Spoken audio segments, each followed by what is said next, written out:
Hi, welcome to this new playlist. It's our Advanced Topics playlist, and in each video we are going to explore some advanced topic that our users are questioning about in our forums or that they will for sure come about in their apps. In this video we are going to explore a bit of relational data. And what do I mean about relational data? I mean things where you have a table that is somehow related to another table. For example, you might have blog posts and comments for that post. Let me, for example, model that. We can have like a blog post table with like title and text.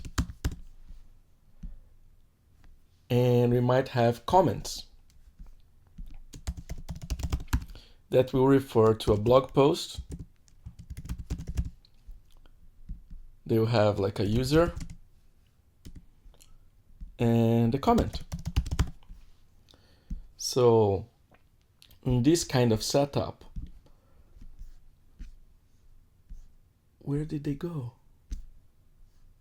I seem to have lost the table.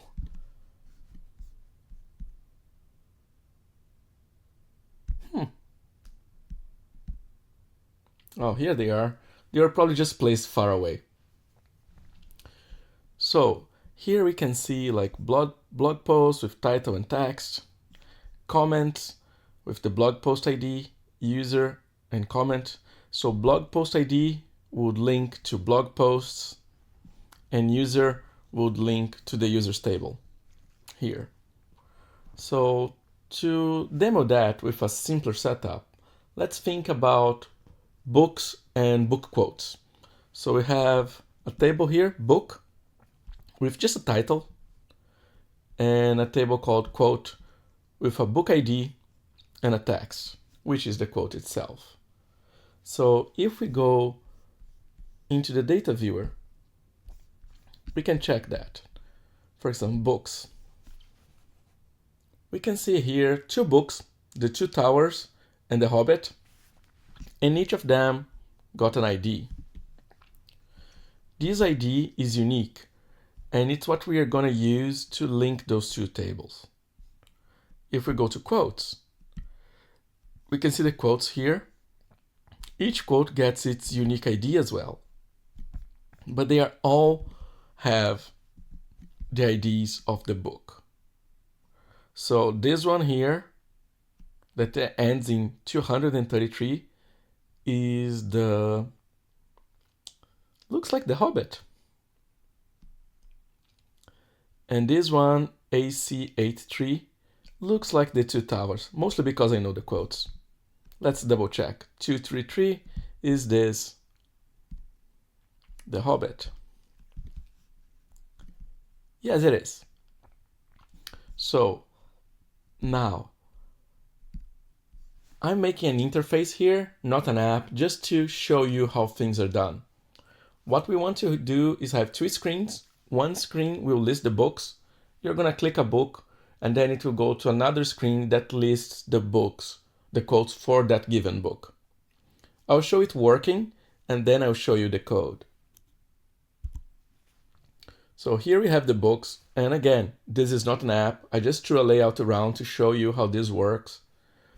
And if we select The Two Towers, and here we have the quotes, and if we go back and select The Hobbit, then we have the quotes for The Hobbit. So how does this work?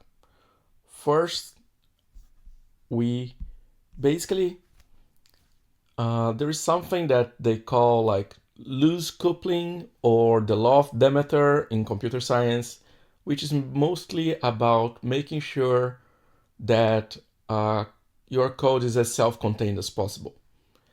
In Appli, that means that we are trying to make sure that one screen is not interfering with another screen. So all we are doing here is setting a variable with the clicked book, that will be the book ID, and then we are going to the quote screen. And it's up to the quote screen to figure out which are the quotes for the selected book. So we are not doing a query or anything in this screen. We are letting it happen on the other screen. That means that if we somehow change how that screen works, we don't need to change this one. If you end up spreading code that touches different screens, then your app becomes harder to maintain because you need to remember where that's happening. Of course, our little bug report here will help you if you change things and things end up broken. So it will turn red and then you can check for bugs that were detected. But having code that spans multiple screens is kind of complicated. So in this one, we just have something simple. We have one screen, one layout, and clicking it will select a book and then go to the next screen. And that's where the magic happens. And this is the main topic for this whole video: how to populate a layout or how to get a list of records from a table, filtering that with data from another table, how to establish that relation, how to get only the quotes that are from the selected book and not the others. So first, we are going to select the layout and we're going to check its no code. And you can see it's set up as a layout to display every single quote. But notice this magic here, don't update on start. If we don't click this, when the screen loads, it will list all the quotes and then filter itself, which is kind of a jarring experience. The code happens in the open screen event. That event fires as soon as the screen loads. So when the screen loads, we first clear the layout. Why you need that? Because if you go back to the book list and select another book, which will cause it to come back to this screen, if you don't reset the layout, it will be showing the previous quotes. So it will flash the previous quotes and then change to the new ones. And no one wants that. So first thing, resetting the layout. And then I want to introduce you to the query records action. This is the action that does the relationship. There are other actions that work that with more options, such as batch query records, which will be the topic of a future video, but this one is the simplest way to do it. Basically, searches a specific table given a query. So here we are checking the quote table and we are selecting an ID from the quote table, book ID, and then you can select an operator. So there are lots of different operators. So if it was a date, you could check for days before today or things like that if it's like a different thing. If you can do the query that's appropriate for your needs. Here we are just checking if the book ID is equal to the selected book. So equals. Our variable that we filled on the previous screen, we are storing everything on the cloud, and the result format is a list of records. There are two possible result formats. It's either a list of records or an array. And we're mostly gonna use a list of records all the time. And the output is another variable. We're storing it in a variable called quotes.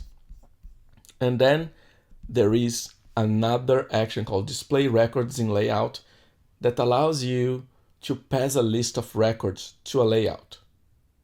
So that's what we are doing. The layout is already set up to display quotes.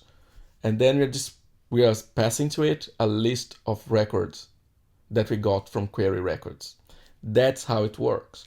That's how you go over one table looking for data that's related to another table by getting the ID of an item and then checking if it's equal.